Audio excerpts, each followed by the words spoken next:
What happens when a man dripping in wealth and arrogance decides to celebrate 15 years of marriage by flying his mistress to a secluded paradise? He thinks he's clever. He thinks he's in control. He books her a private villa, imagining a secret week of passion right under his wife's nose. But he's about to learn a lesson in power that money can't buy. He's planned a secret rendezvous, but his wife has planned a war. Because while he was booking a villa, she was booking the entire island. This isn't just a story of infidelity. It's the story of a woman who turned her husband's paradise into his prison. The silence in the Worthington penthouse was a specific kind of quiet. It wasn't peaceful. It was the heavy, oppressive silence of unspoken truths, a stillness purchased for $25 million and suspended 70 floors above Central Park.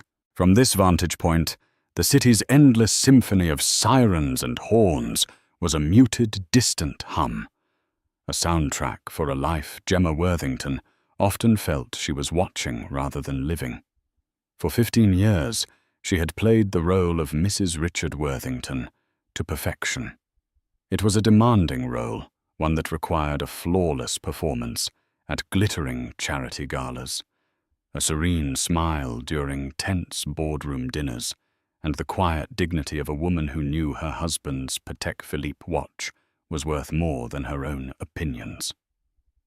Richard wasn't just a millionaire. He was a titan of New York real estate. A man who didn't just build skyscrapers, but reshaped the skyline in his own image.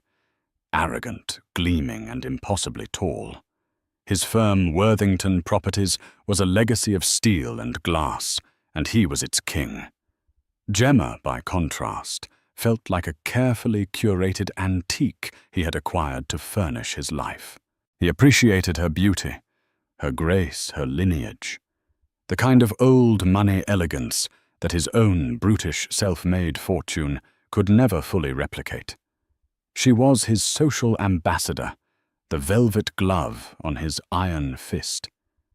But appreciation had long ago curdled into assumption. He no longer saw her. He saw a reflection of his own success.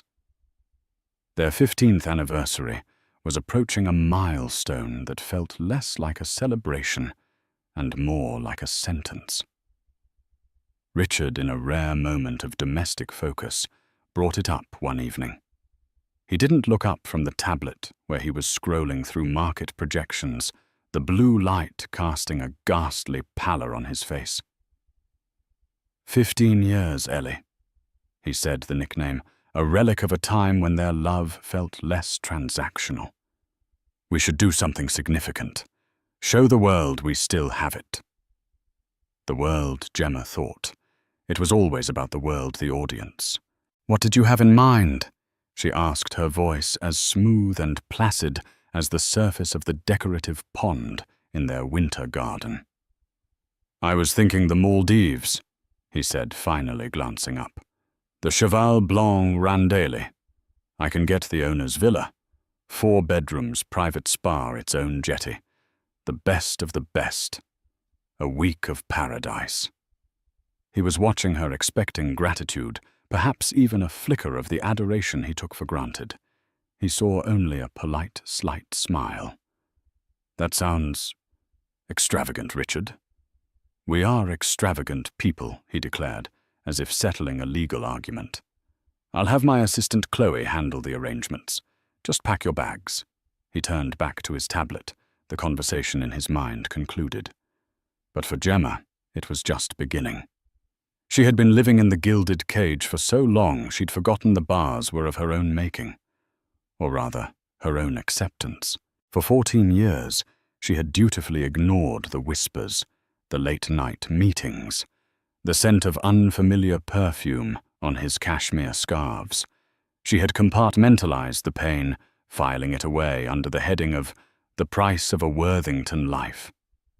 But 6 months ago, the price had become too high. It wasn't one single event, but a slow, creeping erosion of her soul. The final crack appeared during a call with their long-serving head of security, a stoic ex-military man named Arthur Vance. He had called to report a minor security breach at their Hamptons estate, but his tone was strained. He hesitated, then spoke in a low, respectful voice that was a stark contrast to Richard's usual bark. "Mrs. Worthington, there is another matter. A personnel matter regarding the security detail for Mr. Worthington's trips to Los Angeles." Gemma's blood ran cold. "Go on, Arthur. He has been foregoing his usual security detail for his evening appointments, and there are regular payments being made to a car service from a corporate account I don't recognize. The drop-off is always the same address in the Hollywood Hills." He paused. "It's the residence of an actress, a Miss Sienna Reed." The name hung in the air. Sienna Reed. Gemma had seen her in a few forgettable television shows, young raven-haired with an ambition that practically radiated from the screen. She had even sat at a table with her once at a benefit, a memory that now felt like a shard of glass in her mind. Richard had introduced them, a predatory glint in his eye she had willfully misinterpreted as pride. Arthur's information was the key that unlocked a door Gemma had been too afraid to open. She didn't cry. The time for tears was long past. A chilling clarity settled over her. This wasn't just about infidelity anymore. This was about respect. This was about the slow, deliberate erasure of her identity. Richard hadn't just cheated. He had made her a fool in her own life. She began her own quiet investigation. She didn't need to hire a private detective.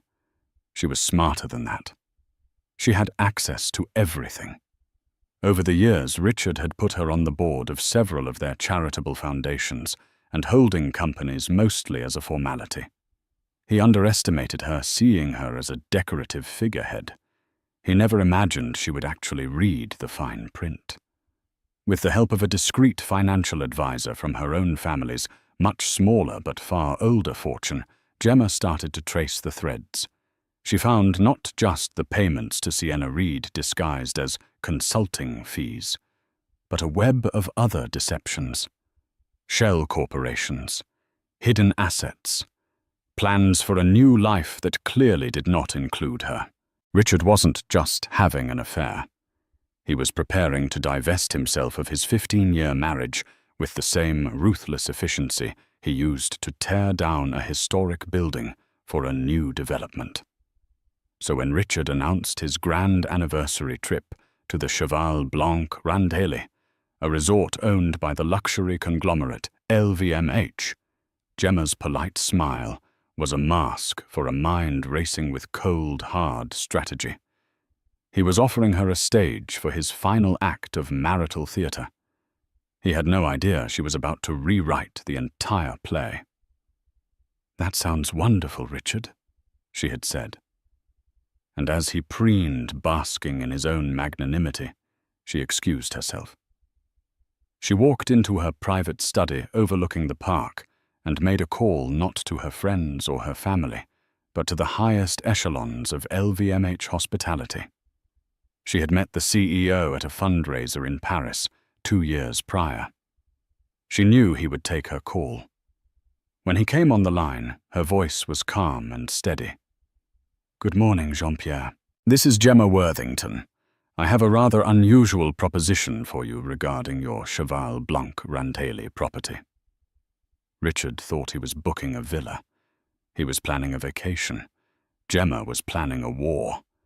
And she was about to make damn sure she was the only one with an army. Richard Worthington moved through the world with the frictionless ease of a man who believed rules were for other people.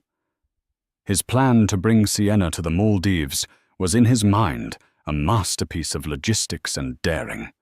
It excited him far more than the anniversary itself. The risk, the audacity, it was a thrill that his sterile, predictable marriage no longer provided. His first call was to Chloe, his ruthlessly efficient executive assistant. Chloe was 28, perpetually clad in sharp, monochrome business attire, and possessed a moral compass that pointed steadfastly towards her next bonus. Chloe Richard began pacing his office with its panoramic view of the Hudson River. The Maldives trip. I need a second villa. For your security detail, Mr. Worthington. Num. This is discreet. It's for a guest, a consultant. Book one of the island villas, something away from the main owner's villa. It needs to be under a holding company name. Use the Apex Global account. And Chloe, he added, his voice dropping. This guest will be arriving a day after us. Arrange a separate seaplane transfer from Male. All communication about this goes through my private cell. Understood. Perfectly, Mr. Worthington. Chloe replied, her voice betraying no hint of surprise. She had routed funds for consultants before. His next call was to Sienna. He could almost picture her in her sun-drenched LA Canyon home, a home he paid for probably doing yoga or reading a script. It's on, he said, the moment she answered. Pack your best bikinis. We're going to paradise. Sienna's voice was a cocktail of excitement and feigned reluctance. Richie, I don't know. Your anniversary. It feels wrong. It's not wrong, it's perfect, he insisted, his ego swelling. It's the beginning. Me showing you what our life will be like. Sun, sea, and no more hiding. This is the first step, Angel. After this trip, I'm telling her. It's over. It was the same promise he'd been making for 6 months, a shimmering mirage he kept on the horizon to keep her compliant. He didn't know if he believed it himself, but he loved saying it. He loved the power it gave him. Sienna, blinded by the glare of his wealth and the promise of becoming the next Mrs. Worthington, acquiesced as he knew she would. They spent the next 20 minutes talking logistics, her travel pseudonym, their planned excuses should they be seen near each other. Richard hung up, feeling like a brilliant general deploying his troops. He glanced at a framed photo on his desk. It was of him and Gemma at some gala, both smiling. He felt a fleeting, minuscule pang of something not guilt, but perhaps annoyance. Annoyance that her placid, unwavering presence was the one obstacle to his total freedom. He saw her as a beautiful, expensive liability he would soon liquidate. Meanwhile, Gemma was executing a plan of such breathtaking scope that Richard's little deception seemed like a child's prank in comparison. Her call to Jean-Pierre at LVMH had been a masterstroke of diplomacy and financial leverage. Jean-Pierre, she had said, her tone warm but firm. My husband and I are celebrating our 15th anniversary. Richard has his heart set on the owner's villa at Randhelly for the 2nd week of July. An excellent choice, Gemma, he'd replied. It is the jewel of the Indian Ocean. It is, she agreed, which is why I want to ensure our privacy is absolute. I don't want to book the Villa Jean-Pierre. I want to book the island. The entire island. Every villa, every restaurant, every member of staff. An exclusive lease for 7 days. There was a stunned silence on the other end of the line. The Cheval Blanc Randhelly private island was not something one simply booked. It was a separate, even more exclusive entity than the main resort, a single sprawling 4-bedroom estate. She was talking about taking over the entire resort complex. Gemma, he finally said, his voice laced with incredulity. That would be unprecedented. The cost alone would be astronomical. We have other high-profile guests confirmed for that week. Gemma was prepared. Her financial advisor had run the numbers. I am aware of the cost. I am prepared to double your projected revenue for that week, plus a significant premium for the inconvenience of relocating your other guests. Think of it as a unique marketing opportunity and a chance to do an old friend a favor. She let the offer hang in the air. She knew LVMH was a business, and this was an offer no sane CEO could refuse. She instructed her bank to wire a 7-figure deposit that very day. She signed the non-disclosure agreements, which were stricter than most international treaties. The key clause, which she had her own lawyer draft and insert, was Clause 7B. It stipulated that for the duration of her lease, the entire island staff, from the general manager down to the gardeners, reported directly and solely to her. She was not a guest. She was their employer. Her next move was to solidify her intelligence network. She sent a discreet email to Arthur Vance, the head of security. Arthur, thank you for your diligence. I need to know the exact details of the travel arrangements Mr. Worthington's office is making for a Miss Sienna Reed in the 2nd week of July. Flight numbers, arrival times in Malé. Everything. Your loyalty to this family has always been to its integrity, and I am acting now to protect it. E. Within 48 hours, she had it all. The fake name, the flight from LAX to Dubai, the connecting flight to Malé, and the private seaplane Chloe had booked. Richard, so confident in his assistant's discretion, never imagined that Arthur's loyalty was to the woman who had always treated his team with kindness and respect, who knew the names of his children, not to the man who barely knew his last name. Gemma watched her husband in the days leading up to the trip. She saw the secret smirks, the furtive texting, the aura of smug self-satisfaction that enveloped him like a cheap cologne. He was so busy congratulating himself on his cleverness that he failed to notice the shift in his wife. He mistook her quiet serenity for submission.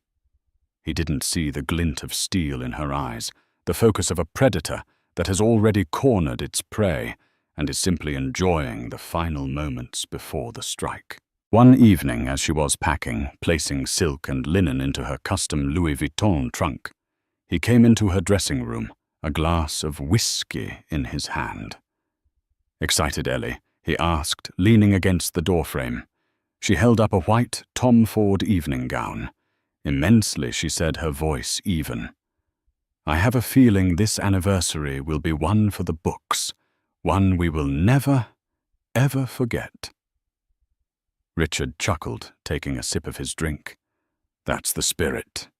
He had no idea how right he was. He was planning a secret affair.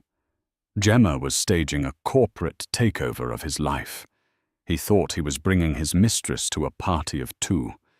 He didn't realize he was bringing her and himself to a meticulously planned execution. The journey to the Maldives was a study in contrasts. The Gulf Stream G650 sliced through the stratosphere, a bubble of opulent tranquility. Richard was performatively attentive, ordering champagne, a 2008 Dom Perignon, and talking loudly to the flight attendant about the special anniversary for his beautiful wife. He was an actor playing the role of a devoted husband, and he thought his audience was captivated. Gemma, seated opposite him, simply watched. She met his gaze with a serene smile that didn't quite reach her eyes.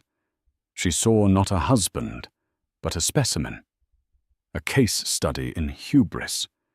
His every gesture, every boastful word was confirmation of the decision she had made. The 14-hour flight was not an awkward ordeal for her. It was the final quiet moment she would grant him before detonating the life he knew. She felt a profound, almost unnerving calm, the calm of inevitability. Upon landing at Malé's private terminal, The illusion of a shared experience began to fray. They were met not by a standard resort representative, but by a man whose bearing was one of quiet authority. Mrs. Worthington, he said with a slight bow. I am Mr. Dubois, the general manager of Cheval Blanc Randailly. Welcome. Your private seaplane is ready. On the short flight over the atolls, a breathtaking tapestry of turquoise and sapphire. Richard was insufferable, pointing out reefs and other resorts like a modern-day explorer claiming new lands. Look at that, Ellie. This is the life, eh? Gemma just nodded her eyes on the approaching island, a speck of emerald green fringed with brilliant white sand. Her island. The seaplane glided to a halt next to a long wooden jetty. A reception party stood waiting, not the usual small group for a single villa, but the entire senior management team. Mr. Dubois was at the front. As they disembarked into the warm, humid air, Mr. Dubois stepped forward, beaming. He walked directly past Richard and stopped in front of Gemma. Madame Worthington, he said, his voice resonating with genuine deference. On behalf of the entire staff, welcome. It is an honor to have you as our host for the week. All arrangements have been made according to your precise specifications. The island is yours. Richard froze mid-step, his hand outstretched for a handshake that never came. He blinked, the smile faltering on his lips. Host. He chuckled, a nervous, uncertain sound. That's very kind of you, Mr. Dubois. We're both just thrilled to be here. Mr. Dubois smiled politely at him, but turned his full attention back to Gemma. If you will follow me, madame, we have you in the owner's villa as requested. Your personal majordomo or butler is waiting. They were whisked away in electric golf carts, Richard sitting in a stunned silence, his mind whirring. Host. The island is yours. He assumed it was just flowery, five-star resort language designed to flatter. A free upgrade, perhaps. A gesture of goodwill for a high-value client. His ego, ever resilient, quickly reasserted itself. Of course they would treat him this way. He was Richard Worthington. The owner's villa was, in a word, breathtaking. It wasn't a villa. It was a private estate suspended over the shimmering lagoon. A main residence guest, villas, a private spa, and a 25-meter-long infinity pool, all connected by wooden walkways. It was a palace of glass and teak. As their luggage was silently spirited away, Richard surveyed the scene from the grand deck, a sense of satisfaction washing over him. This was the perfect backdrop for his conquest. He turned to Gemma, ready to claim credit for the magnificent setting. Well, Ellie, he boomed, I told you. The best of the best. Gemma was standing by the edge of the pool, looking out at the endless expanse of the Indian Ocean. She turned to him, her expression unreadable. It's beautiful, Richard. Truly. She took a small sip of the chilled water a staff member had just handed her. But I have a confession to make. This wasn't your doing. Richard looked confused. What are you talking about? I had Chloe book it. You had Chloe book a villa, Gemma corrected him gently. She did an excellent job. But I made a change to the reservation. She paused, letting the weight of the moment build. I didn't just book this villa, Richard. I booked the island. All of it. The other 44 villas, the restaurants, the staff. All of it. For the entire week. The blood drained from Richard's face. The sea breeze suddenly felt cold. He stared at her, his mind refusing to process the words. It was a joke. It had to be a joke. "You what?" he stammered. That's impossible. That would cost a fortune." "Yes, it did," she said simply. "A significant portion of the inheritance my grandfather left me, in fact. He always told me to have my own resources, for a rainy day." She looked up at the perfect cloudless sky. "Think of it as my anniversary gift to you, to us. A week of absolute, uninterrupted privacy." The word privacy hit him like a physical blow. The foundation of his entire deceitful plan began to crumble. If the entire island was exclusively theirs, how in God's name was Sienna supposed to land? Where was she supposed to stay? The Apex Global booking for the consultant in the secluded island villa. It wouldn't exist. It couldn't. He forced a laugh, a strangled, hollow sound. "Gemma, you're incredible. That's the most extravagant thing I've ever heard. You should have told me." He was scrambling his mind, a frantic mess of calculations and aborted plans. He had to get to a phone. He had to call Chloe. He had to call Sienna and tell her to turn back. He pulled out his phone. No service. Of course, these remote islands were notorious for it. "What about the Wi-Fi?" he asked, trying to keep his voice casual. "Oh, it's excellent," Gemma said breezily. "I had them boost the signal for the whole island. The password is Ithaca 325. You know from the Odyssey. The story of a husband's long journey home to his faithful wife." Her smile was dazzling, and for the first time in 15 years, Richard Worthington felt a genuine, gut-wrenching spike of fear. He looked at his wife, truly looked at her, and saw a stranger. The placid, decorative woman he had married was gone. In her place stood a cool, calculating strategist who had just checkmated him in a game he didn't even know he was playing. He was trapped in paradise, and a storm was coming, and he could hear in the distance the faint, unmistakable drone of an approaching seaplane. The sound grew from a distant hum to a definite thrum, the signature noise of a twin otter seaplane on its final approach. Richard's heart hammered against his ribs. It couldn't be. It was impossible. He was still trying to connect to the Wi-Fi, his phone refusing to cooperate, cycling endlessly. He felt a primal urge to run, to hide, to somehow stop the inevitable collision of his two worlds. But he was frozen on the deck of the villa, a prisoner in his own palace. Gemma, however, was the picture of calm.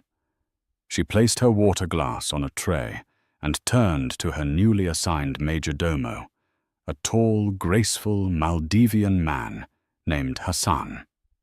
"Hassan," she said, her voice clear and authoritative.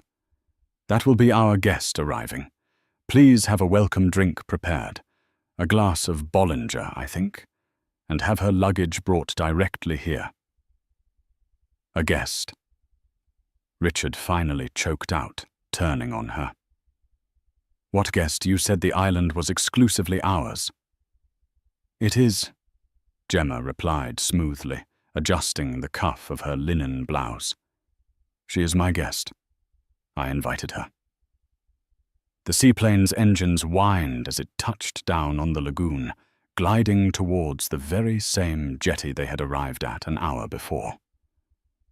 Richard could see a figure in the window, a silhouette that made his blood run cold. "Who is it, Gemma?" he demanded, his voice a low, desperate growl. Gemma didn't answer. Instead, she walked calmly from the deck, through the villa's open-air living room, and towards the main path leading to the jetty.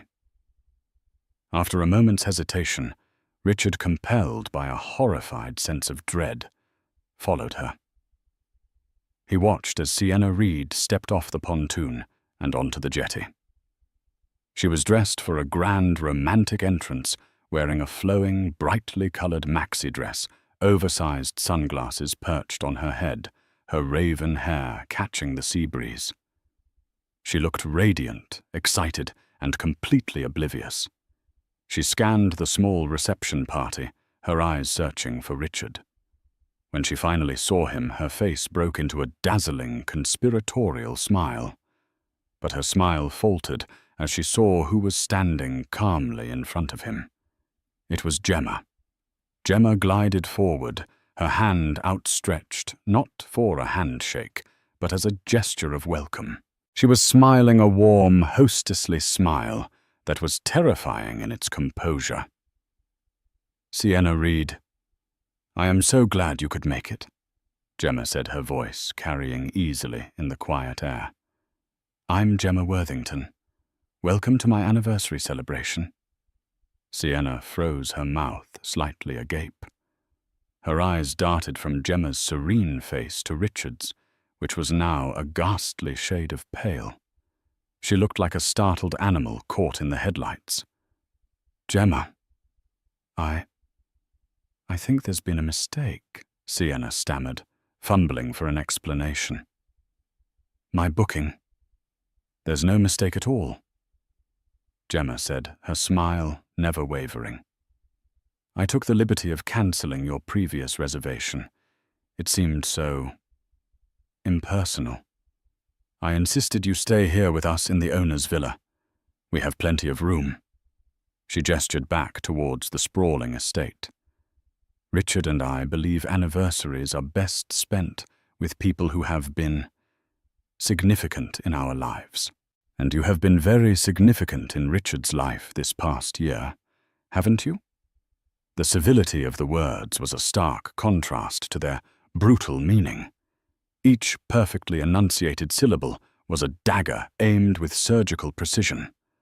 Sienna was speechless, her cheeks flushing with a mixture of shame and panic.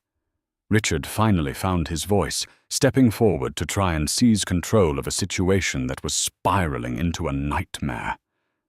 "Gemma, that's enough," he hissed, trying to grab her arm. She pulled her arm away with a sharp, sudden movement, her serene mask finally dropping to reveal the cold fury beneath. Her eyes, which had been so calm, now flashed like ice. "Don't you dare touch me, Richard," she said, her voice low and venomous. "And don't you dare pretend you have any authority here. You are a guest on my island. You are a character in my play. And you will wait silently until I give you your next line." She turned her back on him, dismissing him completely, and faced the stunned and humiliated Sienna once more. "You must be tired after your long flight." Gemma continued her hostess persona, snapping back into place. "Let's get you settled. Then we can all have a chat. I have a feeling we have so much to talk about." As if on cue, Hassan and another staff member appeared taking Sienna's luggage. Sienna, utterly defeated, could do nothing but allow herself to be led towards the villa, past Richard, who stood impotent and exposed on the jetty under the harsh, tropical sun. But Gemma wasn't finished. As she turned to follow, she paused and looked at Richard. The look on her face was not one of triumph, but of pity. It was the look one gives to something that is already dead. "You know, Richard, I was thinking about your little plan," she said, her voice barely a whisper. "Bringing this girl here. It wasn't just about the affair. It was about the utter contempt you have for me. You thought I was stupid, an oblivious fool who would just smile and pose for pictures while you desecrated our marriage right in front of me." She took a step closer. "So I decided to arrange a little party, a celebration of truth, and Sienna is just the first guest to arrive." Richard's eyes widened in horror. "First guest? What are you talking about?" Gemma smiled a thin, chilling curve of her lips. "Oh, you didn't think this was all for you two, did you?" This is a very exclusive event. The guest list is quite specific, and the next seaplane arrives tomorrow morning at 9. She leaned in closer, her voice dropping to a conspiratorial whisper. And you'll never guess who's on it. She turned and walked away, leaving Richard standing alone on the jetty, the sound of the waves lapping against the shore, suddenly sounding like the tolling of a bell. He was not on vacation. He was not in control. He was in a cage. A beautiful, sun-drenched 5-star cage, and his wife, the woman he had underestimated for 15 years, held the only key. And she was just getting started. The night was long and suffocating. Richard, Gemma, and Sienna occupied the sprawling owner's villa like 3 enemy nations engaged in a cold war. A tense, silent dinner was served on the main deck, the clinking of silverware against porcelain, the only sound punctuating the oppressive quiet. Sienna, now fully aware of her status as a pawn in a much larger game, picked at her food, her eyes red-rimmed. Richard drank heavily, his face a mask of thunderous rage and dawning terror. Gemma, by contrast, ate with a calm, deliberate appetite. She was a queen, presiding over a grim feast entirely in her element. She made polite conversation, asking Sienna about her flight and commenting on the sublime flavor of the seared tuna, each pleasantry a masterclass in psychological torture. Richard tried to corner Gemma by the reflecting pools after the staff had cleared the table. "What have you done?" He snarled, his words thick with whiskey. "This is insane. You're insane." "Am I?" Gemma asked, turning to face him, her expression placid. "Or have I just finally started operating on your level? You deal in hostile takeovers, Richard. You liquidate assets that are no longer performing. You should be proud. I've learned from the best." Before he could respond, she simply turned and walked to her private wing of the villa, the door clicking shut behind her. Richard was left alone in the dark with his mistress, a woman he now looked at with a sense of revulsion. She was the embodiment of his catastrophic miscalculation.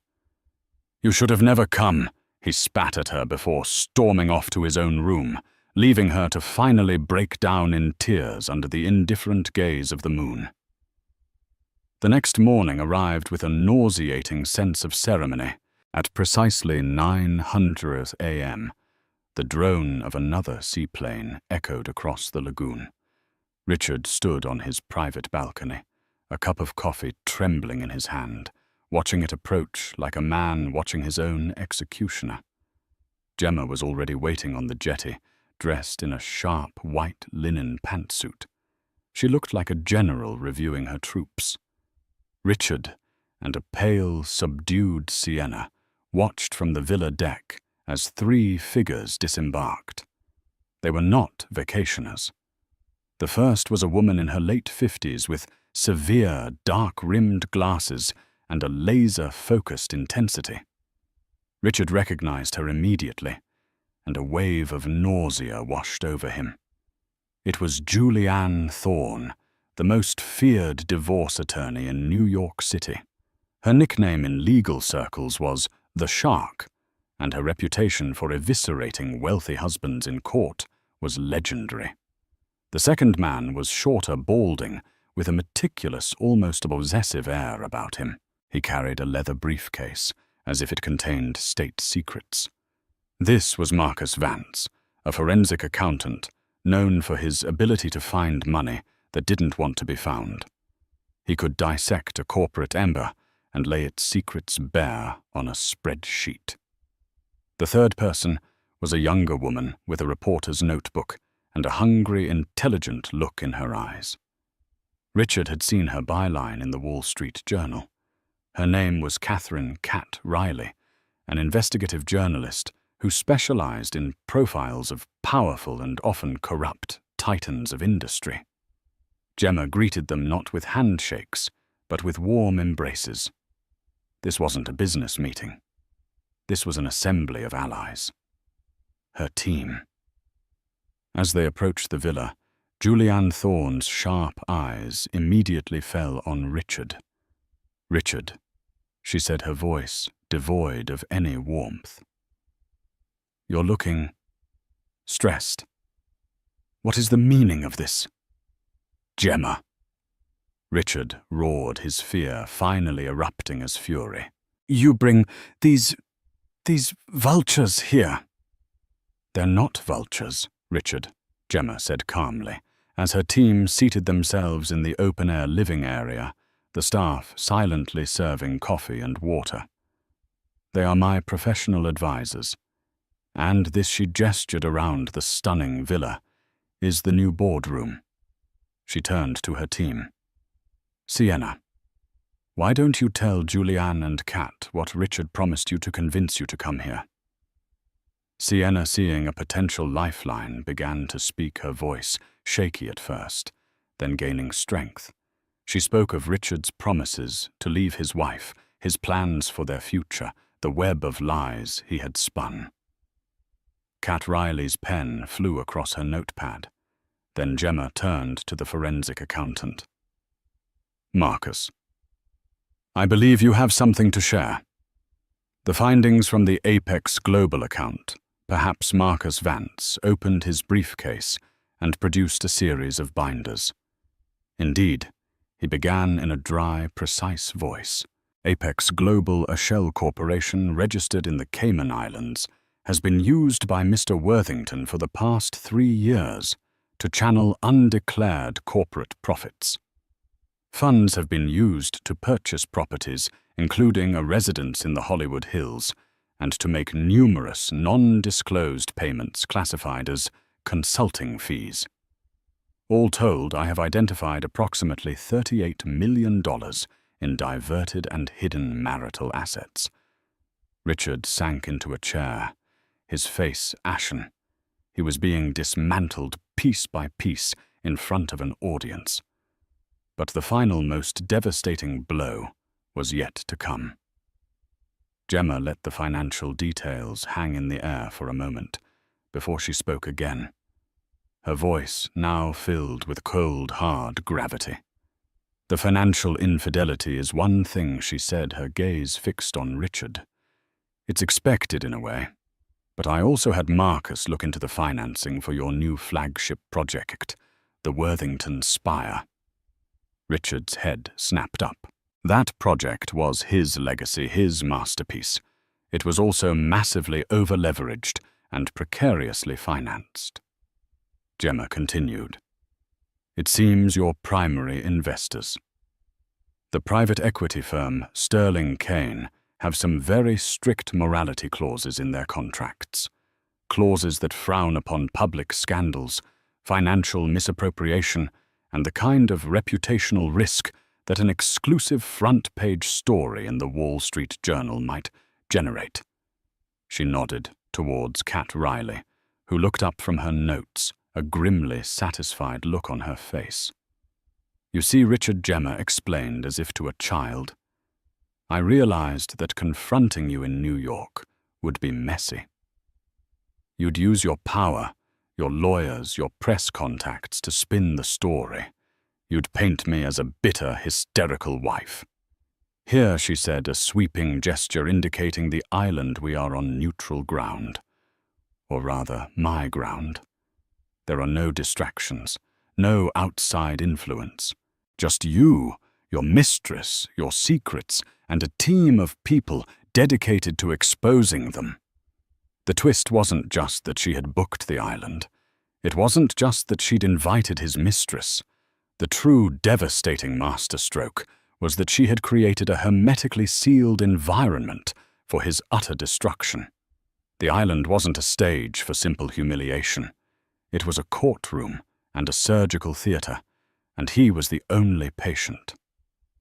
Julianne Thorne finally spoke, her voice cutting through the stunned silence. "Richard, here is what is going to happen.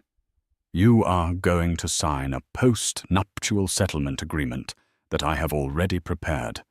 It will grant Gemma 60% of all declared marital assets and 100% of the assets discovered by Mr. Vance.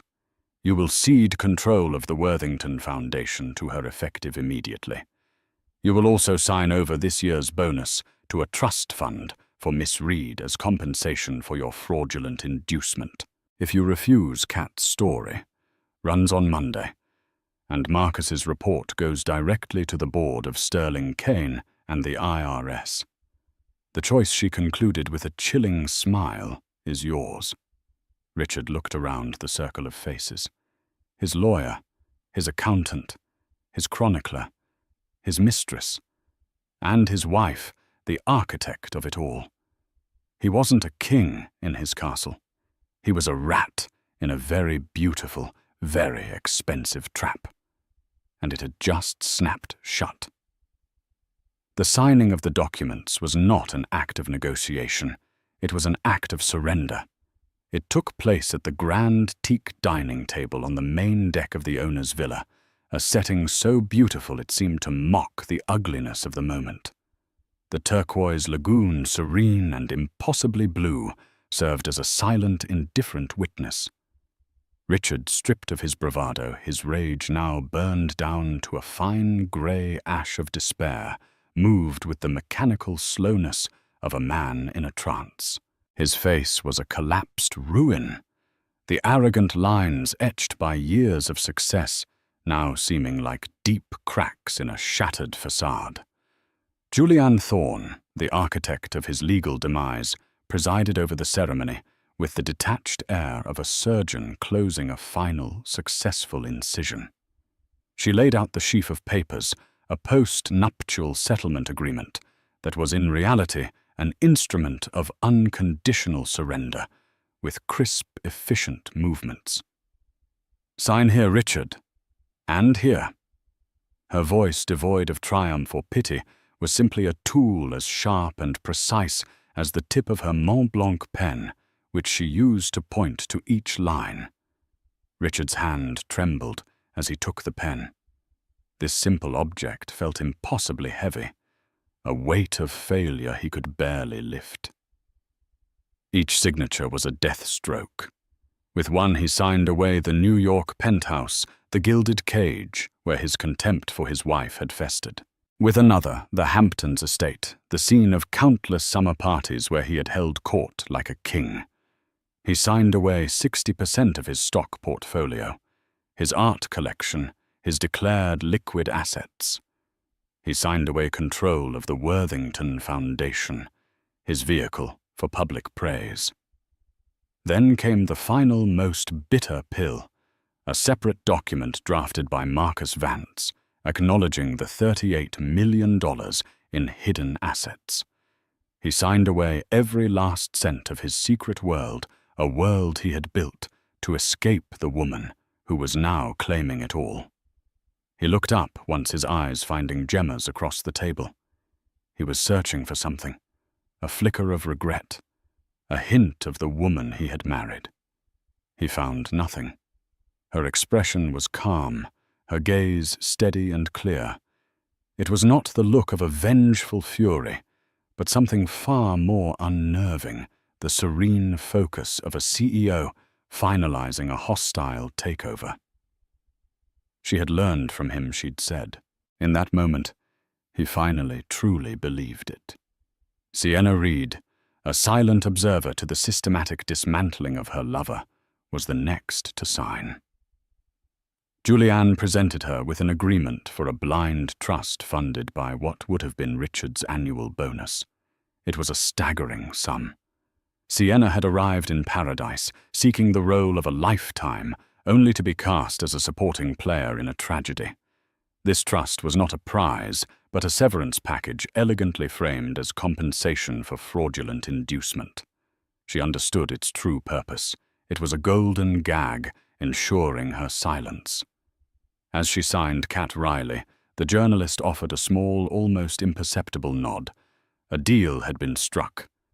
Sienna's name would be kept out of the headlines, a footnote in the spectacular downfall of Richard Worthington, provided she faded quietly into the background, with the last document signed and witnessed by a stone-faced Mr. Dubois. The oppressive tension on the deck didn't vanish, but it transformed. The acute strain of conflict eased into the thick, awkward atmosphere of its aftermath. The war was over. Now the victors and the vanquished had to coexist on the battlefield. Displaying a level of magnanimity that was in itself a power move, Gemma announced that the remainder of the week would be a period of quiet reflection. It was a royal decree. Her team, the lawyer, the accountant, the journalist, were no longer operatives. They were now guests at the world's most exclusive resort, a reward for their successful campaign. They spent their days snorkeling, enjoying massages at the private spa, and dining on exquisite food, their work gloriously complete. Richard became a phantom haunting his own gilded prison. He was confined to his wing of the villa, not by lock and key, but by the crushing weight of his own humiliation. He couldn't bear to face Gemma's calm authority, or the pitying glances from the staff, who now exclusively loyal to their new employer, treated him with a chillingly perfect professional courtesy. They brought his meals on silver trays, refreshed his towels, and drew his curtains all without making eye contact. Their deference was more isolating than any contempt could ever be. He spent his days unshaven, slumped in a chair on his private balcony, staring blankly at the horizon. The endless ocean which had once represented his own limitless ambition was now the glittering, impassable wall of his cell. As Richard faded, Gemma bloomed. It was as if she had been living her life in black and white and had suddenly stepped into vibrant color. She shed the last vestiges of the demure, watchful society wife and fully inhabited her newfound power. She didn't walk. She strode her posture, radiating a confidence that was entirely new.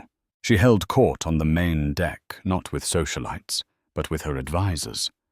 She and Marcus Vance spent hours poring over spreadsheets, not to inventory Richard's deceptions, but to map out her own financial future, her questions sharp and insightful. She discussed global investment strategies for her 9-figure fortune with the ease of a seasoned executive. She worked with Julianne Thorne to draft a new charter for the Worthington Foundation, rebranding it and redefining its mission. It would no longer be a vanity project, but a formidable force for global women's educational and economic empowerment. On the final day, as the staff prepared for the staggered departures, Gemma found Sienna by a secluded plunge pool overlooking the sea. The younger woman looked up, her expression wary, as Gemma approached. "I hope you don't think any of this was about punishing you," Gemma said, her voice surprisingly gentle. "What was it about, then?" Sienna asked, her own voice, quiet, stripped of its earlier bravado. "It was about entitlement," Gemma replied, sitting on the edge of the chaise lounge. "It was about a man who believed he had the right to build a fantasy for you with the pieces of my reality. He promised you a future that was never his to give, and he viewed me not as his wife, his partner of 15 years, but as an inconvenient asset that could be liquidated." She looked out at the ocean. "He didn't just break our vows. He broke his own world with his arrogance. We just held up a mirror so he could be forced to watch." She turned back to Sienna, her gaze direct but not unkind. "That trust fund, it's not a gift from him. It's a tool. It gives you a choice he never wanted you to have. The choice to be independent. Use it to build something that is entirely your own, so you never have to be dependent on the promises of a man like Richard Worthington again." Sienna held her gaze, and for the first time a flicker of genuine understanding passed between them. Two women on opposite sides of a battlefield, who now saw the architect of the war, for who he truly was. "Thank you," Sienna whispered. It was an acknowledgement of much more than just the money. The departures were a staged retreat. Sienna left first, a quiet, solitary figure boarding the seaplane, her face hidden behind dark sunglasses. Then it was Richard's turn. He emerged from his suite looking gaunt and aged, his expensive clothes hanging loosely on his diminished frame. He walked the long jetty alone, every step an exercise in shame. He did not look at Gemma. He did not look back. He simply boarded the plane and was gone, a fallen king exiled from his own kingdom. Finally, Gemma and her team, her cabinet, her allies boarded the last seaplane. As it lifted off the water and banked over the atoll, she looked down at the perfect island below, a jewel of green and white set in a sea of impossible blue. It was the most extravagant expense of her life, a line item on a divorce settlement that would be the talk of New York, and it was worth every single penny. It was the place where she had lost a husband she never really had, and in doing so had finally found herself. Months later, the ripples of that week in the Maldives had become a tidal wave. Cat Riley's article, "The Worthington Spire, a Titan's Tumble," ran in the Wall Street Journal. It was a masterwork of suggestion and innuendo, meticulously detailing Richard's precarious financing and questions of corporate governance, citing only sources close to the family. It didn't need to mention an affair. The implication of rot at the core of his empire was enough. The board of Sterling Kane, his primary investors, panicked. The morality clauses in their contracts were invoked. Funding was pulled. The Spire Richards monument to his own ego collapsed into a black hole of bankruptcy and lawsuits. The king of the New York skyline had been dethroned. His name now a whispered, cautionary tale at the clubs and boardrooms where he once commanded respect. Gemma, however, thrived in the space he had vacated. She sold the cavernous penthouse and moved into an exquisitely renovated townhouse in the West Village, a home that was elegant, warm, and entirely hers. She became the dynamic chairwoman of the newly launched Gemma Foundation, a respected and formidable figure in global philanthropy. When she appeared at galas, cameras flashed not because she was a socialite, but because she was a leader. She was no longer Mrs. Richard Worthington, an elegant attachment to power. She was simply Gemma, and she had taken the scorched rubble of her old life, and from it built an Ifa of her own design. They say revenge is a dish best served cold. But for Gemma Worthington, it was served on a private island under a warm, tropical sun with a side of forensic accounting and legal brilliance. She didn't just get even. She rewrote the rules of the game. Her story is a powerful reminder that the quietest person in the room is often the most dangerous, and underestimating someone can be the most expensive mistake you ever make. This wasn't just about catching a cheating husband. It was a masterclass in reclaiming one's power, life, and fortune. What did you think of Gemma's ultimate checkmate? Was it justice or was it genius? Let us know your thoughts in the comments below. If you love stories where the underestimated rise up and take control, make sure to hit that like button, share this video with someone who needs to see it, and subscribe to our channel for more tales of epic takedowns and sweet, sweet karma.